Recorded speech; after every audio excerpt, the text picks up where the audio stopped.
Assalamualaikum warahmatullahi wabarakatuh. Selamat datang di channel Pejuang Mantri.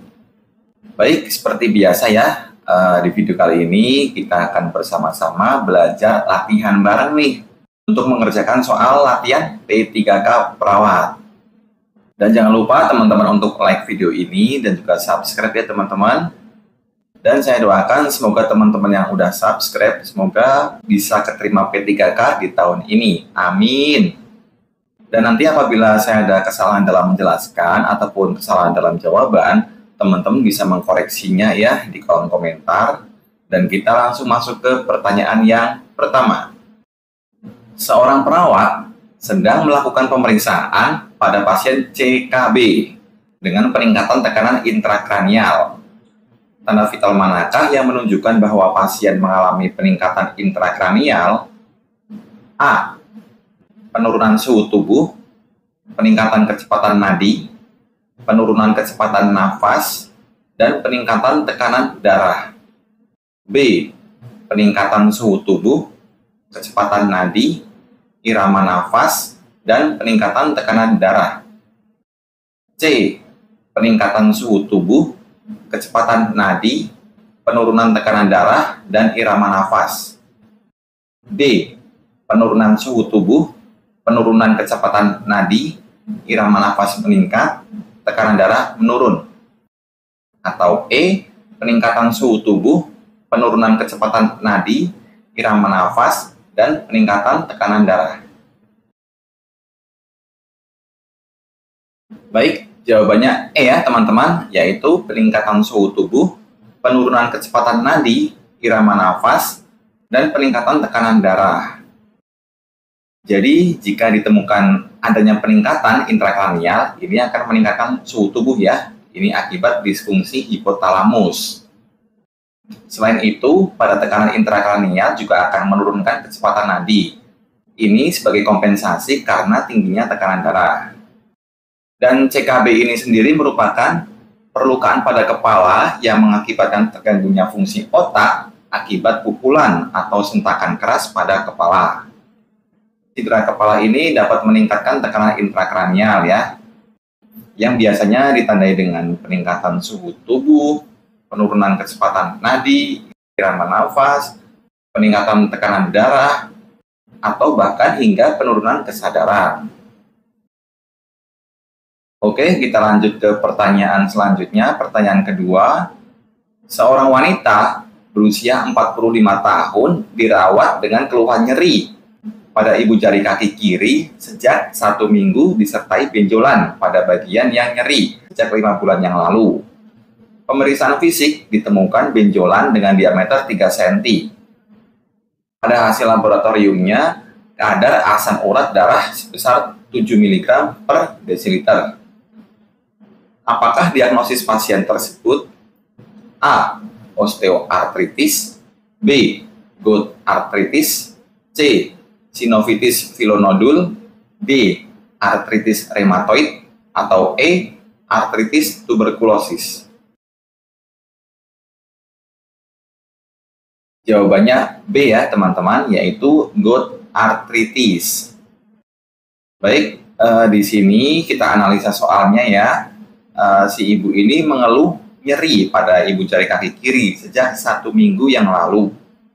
Dan pada pemeriksaan fisik ini ditemukan adanya benjolan ya dengan diameter 3 cm dan kadar asam uratnya naik sebesar 7 mg per desiliter. Ini biasanya gejala gout arthritis ini berupa sakit parah, kemerahan, dan juga bengkak pada sendi. Biasanya pada jempol kaki ya teman-teman. Dan gout arthritis ini sendiri adalah peradangan yang menimbulkan nyeri dan terjadi ketika terlalu banyak asam urat yang mengkristal dan menumpuk pada sendi. Oke, soal selanjutnya, soal yang ketiga. Nyonya K, umur 35 tahun, dirawat dengan nyeri kepala hebat, skala 8. Pasien sempat kejang 2 kali disertai muntah-muntah. Beberapa jam perawatan, pasien mengalami penurunan kesadaran. Pada hasil CT scan, ini terdapat abses cerebri lobus frontopariettalis kanan disertai edema. Pertanyaannya, apakah pengkajian yang harus dilakukan oleh perawat sesuai dengan kasus? A. Memasang oksigen. B. Pantau peningkatan TIK. C. Pengkajian nervus cranialis. D. Pengkajian riwayat infeksi. Atau E. Mengobservasi tingkat kesadaran. Jawabannya B. Pantau peningkatan TIK.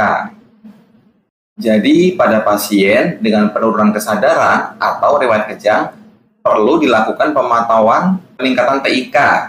Ini tujuannya sebagai tindakan kewaspadaan terjadinya iskemik pada otak yang selanjutnya akan terjadi edema cerebri ya.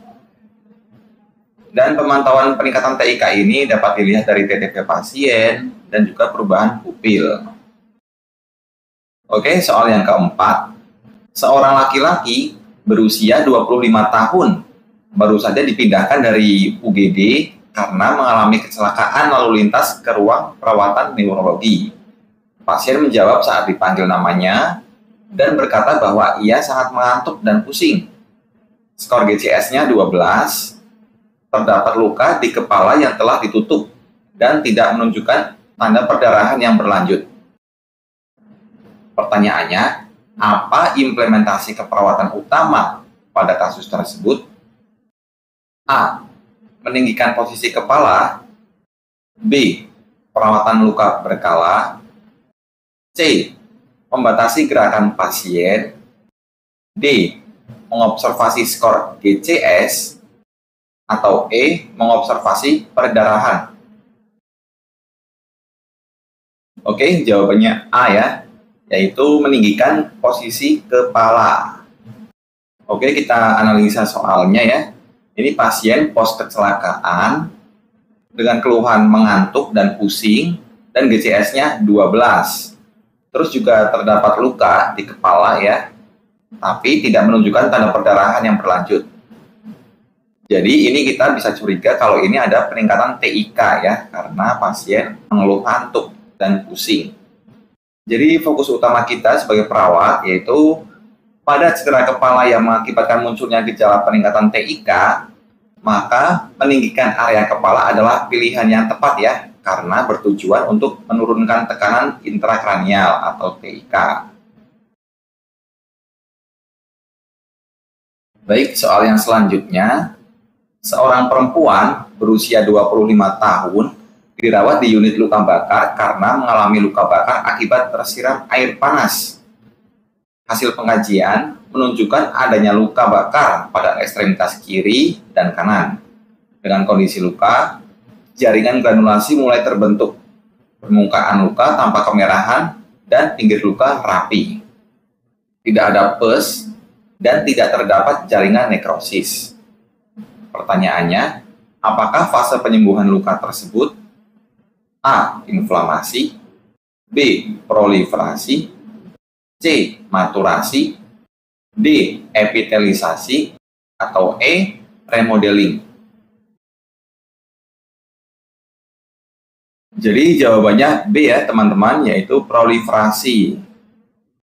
Penyembuhan luka ini ada 4 fase ya teman-teman. Yang pertama ada hemostasis. Ini di mana fase vaskuler terjadi setelah kerusakan jaringan. Terus yang kedua ada inflamasi. Ini terjadi dilatasi pembuluh darah di sekitar luka, menimbulkan eritema lokal, edema, panas, dan terkadang gangguan fungsional. Fase yang ketiga yaitu proliferasi. Pada fase ini terjadi pertumbuhan jaringan baru melalui 3 proses yaitu granulasi, kontraksi luka, dan epitelisasi. Pada fase ini, jaringan granulasi mulai terbentuk, permukaan luka tampak kemerahan, dan pinggir luka rapi, tidak ada pus, dan tidak terdapat jaringan nekrosis. Dan fase yang terakhir, maturasi. Jadi ini setelah epitelisasi selesai, jaringan yang baru mengalami remodeling ya. Jawabannya B, proliferasi. Baik, soal selanjutnya. Seorang pasien laki-laki berusia 74 tahun dirawat dengan keluhan batuk dan juga sesak nafas. Hasil pengajian didapatkan data suara nafas wheezing, tensi 140/90, frekuensi nafas 26 kali per menit, frekuensi nadi 92 kali per menit, saturasi 95%, dan pasien dilakukan nebulisasi. Pertanyaannya, apakah evaluasi setelah dilakukan tindakan tersebut? A. Menghitung nadi. B. Mengukur saturasi. C. Menanyakan respon verbal. D. Mengukur tekanan darah. Atau E. Mengkaji suara nafas. Baik, jawabannya E ya teman-teman, yaitu mengkaji suara nafas. Kita bisa cek lagi soalnya. Di sini pasien dengan keluhan batuk dan juga sesak nafas. Terus ada suara wheezing dan pasien dilakukan nebulisasi. Jadi dalam soal ini memfokuskan pada evaluasi dari tindakan nebulisasi ya. Yaitu seket akan berkurang yang ditandai dengan suara nafas yang normal atau mengkaji suara nafas. Dan ada hal penting ya, sebelum dan sesudah melakukan inhalasi, ini kita harus mengkaji atau evaluasi suara nafas pasien. Oke, jawabannya E ya, mengkaji suara nafas.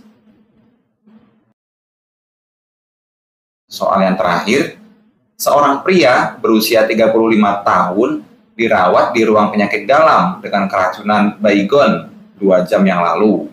Pasien saat ini terpasang NGT, ini bertujuan untuk mengeluarkan cairan lambung. Pada saat pemasangan NGT, pasien tampak mual dan ingin muntah. Pertanyaannya, apakah tindakan yang dilakukan perawat selanjutnya sesuai kasus di atas? A. Mengeluarkan selang NGT. B. Menambahkan lidocaine jelly. C. Menghentikan prosedur sementara. D. Menganjurkan klien untuk menelan. Atau E. Menekan ujung NGT hingga masuk. Jawabannya C ya, yaitu menghentikan prosedur sementara.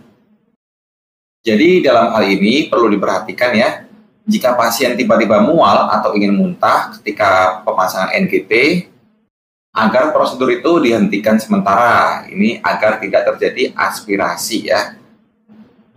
Kemudian prosedur dapat dilanjutkan kembali jika pasien sudah membaik dan tetap memperhatikan kondisi pasien juga saat memasukkan selang NGT secara perlahan. Jawabannya C ya teman-teman. Oke, mungkin cukup sekian ya video latihan soal kita pada kali ini. Nanti di video kedepannya kita akan bahas lagi mengenai soal-soal latihan dan FR soal P3K perawat. Oke, terima kasih.